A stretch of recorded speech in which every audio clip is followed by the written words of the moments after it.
नमस्कार दोस्तों, welcome back to our channel. Friends, मैं आप सबका अपने चैनल स्टॉक्स फॉर लाइफ पे बहुत स्वागत करता हूं। Welcome to STFL family.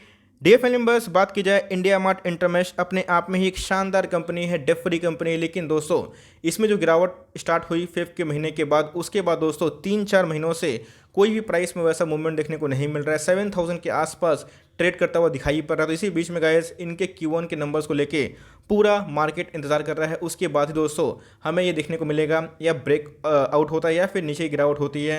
और पता है गाइस कि कल का दिन भी बहुत ही इंपॉर्टेंट होने वाला है, क्योंकि इसी वीकेंड में मैंने आपसे एक न्यूज़ साझा की थी। फ्राइडे को बहुत ही लेट इवनिंग एक खबर आती है कि RRVL रिलायंस रिटेल ने दोस्तों क्या किया है, JD को एक्वायर कर लिया है। और इससे आने वाले कल में इंडिया मार्ट को क्या इम्पैक्ट देखने की उम्मीद है और दोस्तों हमारी रणनीति क्या होगी। क्योंकि अगर आप इंडिया मार्ट में निवेश किए हुए हैं टॉप लेवल में, तो ऑफकोर्स आप लॉस में होंगे। लेकिन अगर आपने फ्रेश एंट्री की है 7000 के आसपास, 7500 के आसपास, तो आपकी रणनीति क्या होगी? इधर से क्या एग्जिट कर लेना चाहिए या फिर इधर पे और भी एक्युमुलेशन करना चाहिए? और आप मार्केट में क्या रिजल्ट का अनुमान लगा सकते हैं, इनके बिजनेस में डेंट होगा या फिर नहीं होगा? क्योंकि दोस्तों पता है कि हमें JD के नंबर्स भी देखने को मिल चुके हैं, तो इसी बीच में उनके नंबर्स कैसे थे, तो ऑफकोर्स आप उससे अंदाजा लगा सकते हैं कि इनके नंबर्स कैसे आएंगे। और इनकी बात की जाए JD को लेके एक जो केस चल रहा है उसका भी अपडेट क्या निकल के आ रहा है, सब कुछ डिस्कस करूंगा। चैनल फर्स्ट टाइम होंगे सब्सक्राइब कर सकते हैं इस तरह एक क्वालिटी कंटेंट को सबसे पहले एक्सेस करने के लिए। Now without dealing any for time, let's begin.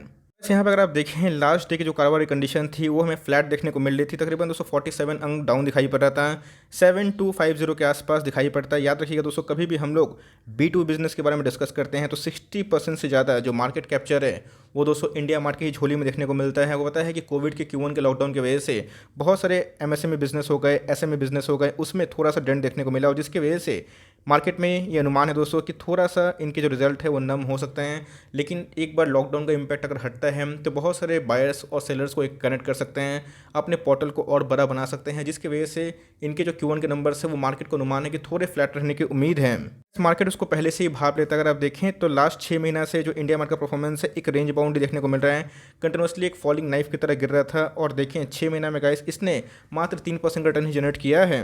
कोई भी स्टॉक अपने बॉटम से बहुत भाग जाएगा तो उसमें करेक्शन होती है एक नेगेटिव न्यूज़ की वजह से। तो अगर आप देखें जब से इनकी लिस्टिंग हुई है इसने अच्छा खासा परफॉर्मेंस करके दिखाया है। फिर भी दोस्तों अगर आप देखें तो लास्ट 1.5-2 सालों में ही इसने 400% से ऊपर रिटर्न दिया है। अब दोस्तों टॉप बनाने के बाद गिरावट होती है, लेकिन देखना बनता है कि कंपनी उस गिरावट को कैसे कन्वर्ट करती है। को पता है कि इंडिया मार्ट की बात की जाए तो सब कुछ अच्छा चल रहा था, लेकिन उसके बाद एक गिरावट हुई क्योंकि इनके तिमाही दर तिमाही मतलब क्वार्टर नंबर सही नहीं थे। ऑल दो ईयर ऑन ईयर नंबर अच्छे थे और क्वार्टर ऐसा नहीं कि नंबर बहुत ही ख़राब थे, फ्लैट थे। तो मार्केट को ये चीज़ अच्छा नहीं लगा। उसके बाद दोस्तों एक गिरावट हुई और उसके बाद अगर आप देखें तो जस्ट डायल की जो न्यूज़ है इसका जो मूड है थोड़ा सा बिगाड़ सकती है। लेकिन याद रखिएगा फंडामेंटल इस तक की, अगर स्टॉक के फंडामेंटल जिंदा होते हैं तो गाइस वो सर्वाइव ज़रूर करती है। इस न्यूज़ का इम्पैक्ट आने वाले कुछ दिनों तक हो सकता है, शॉर्टर से इसका बहाना ले सकते हैं। लेकिन जैसे मैं बताया दोस्तों, स्टिक टू द फंडामेंटल्स। अगर कंपनी के फंडामेंटल्स आपको अच्छे लगते हैं तो आपको ज़रूर कंटिन्यू करना चाहिए। अगर आप देखें तो रिलायंस के आने से ऑफकोर्स कोई कंपनी ख़त्म नहीं होती है। यस, मार्केट में कंपटीशन बढ़ जाता है। अब ऐसा नहीं कि JD मार्केट में नया नहीं आया था, ऑफकोर्स B2 बिजनेस में तो इसने पाव पसारे थे, लेकिन रिलायंस का नाम आने से इनको थोड़ी सी ऊर्जा मिल जाती है। लेकिन याद रखिएगा रिलायंस बिजनेस कर रही है, एयरटेल बिजनेस कर रही है, वोडाफोन आइडिया बिजनेस कर रही है, डीमार्ट बिजनेस कर रही है। लेकिन याद रखिएगा वोडाफोन आइडिया सर्वाइव नहीं कर पा रही क्योंकि वो कंटिन्यूसली बेसिस पे कस्टमर को लूज़ कर रही है। बहुत ही ह्यूज डेट है। लेकिन दोस्तों उसी के अगर आप देखें उल्टा तो एयरटेल की बात की जाए, डीमार्ट की बात की जाए, तो वो लोग सर्वाइव कर रहे हैं क्योंकि उनके बिजनेस पोटेंशियल जिंदा है, उनके बिजनेस में मोट है। डीमार्ट की बात की जाए तो एक डेफरी कंपनी है, ये इसको बहुत ही प्लस पॉइंट देता है। तो ये दोस्तों इससे आने से थोड़ा कॉम्पिटिशन बढ़ सकता है, लेकिन इससे कंपनी खत्म नहीं होगी। तो ऐसा जो पैनिक वाला माहौल है उससे आप थोड़ा दूर रहें और आपको दोस्तों पूरा फोकस करना है कि इनके नंबर्स कैसे आ रहे हैं। नंबर्स अगर आपको सही लगते हैं तो आप कंटिन्यू आराम से कर सकते हैं। इस नंबर्स की बात की जाए तो 22 जुलाई के आसपास हमें देखने की उम्मीद है। तो जी हाँ दोस्तों, आपको पूरा फोकस रखना चाहिए। अगर आप इसको होल्ड करते हैं तो भी, अगर आप इस पर नज़र बनाए रखें तो भी। आज 18 जुलाई और दोस्तों बस 4 दिनों के बाद ही हमें इनके नंबर्स देखने को मिलेंगे और पूरा मार्केट दोस्तों इनके नंबर्स का ही इंतजार कर रहा है। ये रहे थे JD के नंबर। अगर आप देखें तो JD के नंबर्स अगर आप सालाना पर्पज से देखें दोस्तों तो हमें गिरावट देखने को मिल रही है। क्वार्टरली की बात की जाए तो 19,000 से 18,000 हो चुका है। ईयरली की बात की जाए 23,000 से कितना हो चुका है, 18,000। अगर आप देख सकते रुपीज़ लैक्स फिगर है दोस्तों। अगर आप देखें इसी की वजह से इनके जो EPS है, प्रॉफिट में भी डिक्लाइन देखने को मिला और कंपनी ने अपने एक्सपेंसेस बड़ा कर दिया था क्योंकि कंपनी को एक्सपेंशन भी करना था, जिसकी वजह से अगर आप देखें तो कंपनी एक लॉस पोस्ट की। तो जी हाँ दोस्तों, मार्केट में अनुमान है कि इनके बिजनेस को थोड़ा प्रॉब्लम हो सकता है क्योंकि क्वार्टर के लॉकडाउन थे, बहुत जगह पर रीजनल लॉकडाउन की वजह से नियर वंस और डी वंस को बहुत लोगों ने खोया या फिर अस्पतालों में पाया, जिसकी वजह से आपको पता है कि एक सेंटीमेंट खराब हो रहा है। और बहुत जो छोटे व्यापारी है Q1 में अपने जो पोर्टल रजिस्टर नहीं कर पा रहे हैं, अपने आप को दावेदारी पेश नहीं कर पा रहे, लेकिन ये हमेशा नहीं चलेगा। Q2 और Q3 उसके बाद Q4 में अगर लॉकडाउन नहीं होता है, बिज़नेस खड़ा होता है, जो SME है दोस्तों, MSME है, उसको अगर बढ़ावा मिलता है तो जी हाँ दोस्तों, उसके लिए बहुत ही सुपरहिट प्लेटफॉर्म रह सकता है। तो आने वाले कल में लॉकडाउन को हटा के हो सकता है कि इसमें गेम चेंजिंग इंपैक्ट देखने को मिल जाए। आज ही का दिन एक न्यूज़ आया है, जी हाँ दोस्तों, जेडी की बात कीजिए। पता है कि इंडिया मार्ट ने क्लेम किया था कि कुछ कॉपीराइट का इशू हुआ था जेडी से, जहाँ दोस्तों जेडी ने कुछ एविडेंस पोस्ट किए थे। वहाँ पर अगर आप देखें तो India Mart claim Justdial submitted false evidence in copyright infringement case Bombay high court. तो जी हाँ दोस्तों, अगर आप देखें तो यहाँ पे जेडी के संग जो पंगा चल रहा था इंडिया मार्ट का, जो एक कॉपीराइट को लेकर जो इशू लेकर हुआ था, आपको पता है कि दोनों एक बिजनेस में काम करते हुए देखने को मिल रही हैं। तो ऑफकोर्स कोई अगर नया प्लेयर आता है तो मार्केट में एक कॉपीराइट का भी इशू होता है। तो वहाँ पे दोस्तों जेडी के ऊपर इन्होंने कुछ केस फाइलिंग की थी, जिसकी वजह से जेडी ने कुछ रिस्पॉन्स किया था, कुछ एविडेंस दिखाए थे, जहाँ दोस्तों इंडिया मार्ट ने बोला है कि ये जो एविडेंस है वो फॉल्स हैं, और जिसको लेकर दोस्तों एक छोटा सा विवाद हमें देखने को मिल रहा है। कंपनी ख़त्म है? ऑफकोर्स नहीं, कंपनी बहुत ही शानदार है। अगर आप देखें दोस्तों तो कंपनी मार्च 18, 19, 20, 21 की बात की जाए, कंटिन्यूसली बेसिस पे अपने सेल्स को बढ़ा रही है। पहले 411 करोड़ से 2021 की बात की जाए 670 करोड़ हो चुके हैं। तो यस दोस्तों, कंपनी के टॉप लाइन की बात की जाए तो उसमें हमें उछाल देखने को मिल रहा है। कंपनी के प्रॉफिट की बात की जाए, आप देख सकते हैं कि 55 से 20, 147 और 280। तो मतलब अगर आप देखें तो कंटिन्यूसली बेसिस पे गाइस कंपनी अपने सेल्स को इंप्रूव कर रही है। यस, लॉकडाउन की वजह से इनको बेनिफिट मिलने के चांसेस थे, लेकिन जो एक्सट्रीम लॉकडाउन की वजह से इनको लॉसेस भी हुए हैं, इस बात को ध्यान रखिएगा। उसके बावजूद भी गाइस इनके रेवेन्यू अप ही देखने को मिल रहे हैं। बात की जाए प्रॉफिट की तो उसमें भी हमें कंसिस्टेंट ग्रोथ दिखाई पड़ रही है। प्रोमोटर होल्डिंग के बारे में डिस्कस करें, आप देख सकते हैं कि मार्च 2021 तक प्रोमोटर्स के पास 50% के आसपास स्टेक है, 49.85% दिखाई पड़ रहे हैं। एफआईएस के बारे में डिस्कस करें तो गाइस उनका स्टेक सबसे हाई हो चुका है, 27% के आसपास एफआईएस का स्टेक देखने को मिलता है, जो कि बहुत ही पॉजिटिव वाली बात है।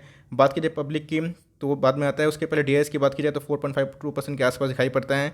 पब्लिक के बारे में डिस्कस करें तो 17.94% के आसपास दिखाई पड़ता है। मतलब पब्लिक ने कंटिन्यूसली बेसिस पे यहाँ पे बिकवाली करी है, और उसके अगेंस्ट में गैस एफआईएस ने अपने स्टेक को 15% से 27% कर लिया है। तो ये एक बहुत ही पॉजिटिव इंपैक्ट हमें देखने को मिल रहा है। देखिएगा दोस्तों, कोई भी स्टॉक अगर अपने बॉटम से 5 गुना भाग जाएगा तो 20-25% करेक्शन देगा ही। इसके पहले हमने बहुत सारे स्टॉक्स में देखे थे, लाइन्स गाइस 25% अपने ऑल टाइम हाई से गिर चुका था जब इसने अपना फ्रेश हाई लगाया था। तो सेम वही होता है, लेकिन अच्छी कंपनी बाउंस बैक जरूर करती है। तो कंपनी के सेल्स जिंदा है, कंपनी का प्रॉफिट जिंदा है, कंपनी के अंदर अच्छे खासे एफआईएस का स्टेक, और कंपनी एक डेट फ्री है, इस बात को ध्यान रखिएगा।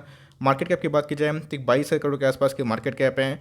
बहुत लोग इनके वैल्यूएशंस को लेकर क्वेश्चनिंग करते हैं, तो ऑफकोर्स इनके वैल्यूएशंस महंगे हैं, 76 का पी है, लेकिन याद रखिएगा अपने इंडस्ट्री पी ही के समान है। तो इंडस्ट्री का पी खुद दोस्तों इटसेल्फ आई है, तो उसी के समान हमें देखने को मिलता है। इसके पहले दोस्तों हमें जो इनका पी था वो 100 के ऊपर देखने को मिल रहा था, जो अभी की बात की जाए प्राइस फॉल होने की वजह से थोड़े से कम देखने को मिल रहे हैं। कि आरओई की बात की जाए तो बहुत ही शानदार देखने को मिलते हैं, 15 से 20 मैं उसको बहुत ही अति उत्तम मानता हूँ, उनके 17 के आसपास हैं। आरओसी की बात की जाए तो 20 के आसपास है। करंट रेशियो की बात की जाए तो 4 के आसपास है, मतलब इनके पास असर बहुत ज़्यादा है।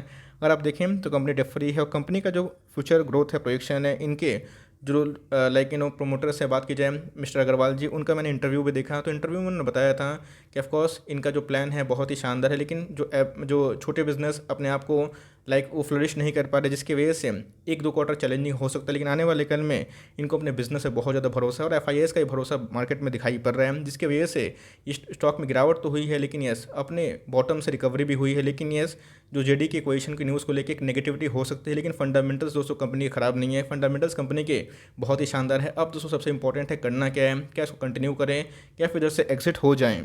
इंडिया मार्ट इंटरमेश की बात की जाए, आपको मैंने बताया कि मार्केट कैप की बात की जाए तो एक लार्ज कैप कंपनी आप कंसिडर कर सकते हो, जो पहले स्मॉल कैप थी, मिड कैप से अब लार्ज कैप आप पकड़ सकते हो। तो इसी बीच में अगर आप देखें तो इंडिया मार्ट एक छोटी मोटी कंपनी नहीं है, बड़ी कंपनी है। एफआईएस का भी तगड़ा स्टेक देखने को मिलता है, ऑल्दो पब्लिक ने थोड़े स्टेक को कम किए हैं, डीआईएस ने थोड़े स्टेक को कम किए हैं, ये आपने देखा। प्रोमोटर्स ने हालांकि 208 या 600 के आसपास एक क्यूओपी लाया था, तो वहाँ पे आप पकड़े चलिए कि मार्केट को उस समय अंदाजा था ये उनके बेस प्राइस हो सकते हैं। लेकिन यस अब दोस्तों इनके नंबर्स पे पूरा मार्केट इंतजार कर रहा है कि इनके नंबर्स कैसे आएंगे। नंबर्स अगर अनुमान से बेहतर आते हैं तो जी हाँ दोस्तों ज़रूर एक अपवर्ड जर्नी करके दिखा सकती हैं। नंबर्स अगर अप टू द मार्क नहीं आते हैं, और इस न्यूज़ का जो जेडी का क्वेश्चन है उस न्यूज़ का अगर इम्पैक्ट ख़राब पड़ता है, तो हो सकता है इसके आने वाले कल में ये 7,000 के भी नीचे चला जाए। लेकिन जैसे बताया कि अगर आपको कंपनी पर भरोसा नहीं है, कंपनी में कॉन्फिडेंस नहीं है, तो वो कोई भी शेयर में कंटिन्यू नहीं करना चाहिए, ऐसा मेरा मानना है। क्योंकि अगर आपको गिरावट से डर लगता है तो मार्केट में दोस्तों आपको पता है कि गिरावट चलते रहती है, तेज़ी भी आती है, लेकिन कंपनी अच्छी रहनी चाहिए। इसके पहले एयरटेल की बात की जाए तो वही बहुत गिर गया था, है ना, तो उसमें रिकवरी हुई, तो टाइम दीजिएगा तो प्राइस ज़रूर रिकवर होंगे। इनके आने वाले कल में ईपीएस बढ़ने के चांसेस हैं, एक बार रिस्ट्रिक्शन हटता है तो इनके बिजनेस और ही फ्लरिश होंगे।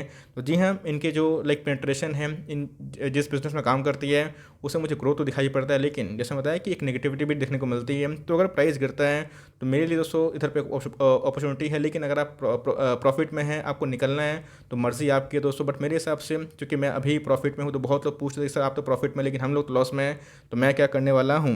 मैं तो उसको कंटिन्यू करूँगा बिकॉज कंपनी बुरी नहीं है, कंपनी डेट फ्री है जो इसको और भी मजबूत बनाती है। लेकिन जैसे बताया कि अगर आपको कंपनी में भरोसा नहीं है, आप नो प्रॉफिट नो लॉस में हैं, तो आप चाहे टेम्प्रोरी एक्सिट कर सकते हैं और निचले फॉल आता है तो उधर पे आप एंट्री कर सकते हैं। लेकिन लॉस में हैं तो भाई आप मत बेचिएगा बिकॉज कंपनी बुरी नहीं है। आप टाइम दीजिएगा, आपके पैसे रिकवर ज़रूर होंगे बिकॉज इनके बिजनेस सही है। अब न्यूज़ का जो इम्पैक्ट होता है वो शॉर्ट टर्म के लिए होता है, फंडामेंटल का इम्पैक्ट हमेशा के लिए होता है। और एक बार गाइस इनके जो नंबर्स अच्छे आ गए या फिर इनके जो एस्टीमेट हैं, इनके जो डायरेक्शन है और भी अच्छे हो गए, पॉजिटिव हो गए, तो मुझे लगता है कि आने वाले कल में ये और भी तेज़ हो सकता है। तो मैं दोस्तों अपना पोजीशन को कंटिन्यू करूंगा और मुझे कभी मौका मिलता है 6800 के नीचे एंट्री करने का और 10% डाउन साइड का, तो ऑफकोर्स उसमें मैं उधर पार्टिसिपेट करूँगा। और दोस्तों मर्जी आपकी है, आप चाहे तो निकल भी सकते हैं अगर आप नो प्रॉफिट नो लॉस में, तो लेकिन दोस्तों अगर आप लॉस में हैं तो मत निकलिएगा, टाइम दीजिए, आपके पैसे ज़रूर रिकवर हो सकते हैं। So for timing that's the end of the video. I hope दोस्तों वीडियो आपके लिए हेल्पफुल है, कंटेंट सही लगा तो लाइक कर दीजिएगा, चैनल फर्स्ट टाइम होंगे तो याद से सब्सक्राइब करना भूलिएगा। फर्दर कोई डाउट उसको ड्रॉप कर सकते हैं, कुछ रिव्यू चाहिए उसका नाम ड्रॉप करना भूलिएगा। I would love to make a video on your demand. Guys मिलते हैं जल्दी ही, तब तक के लिए bye, thanks for listening friends, God bless you all.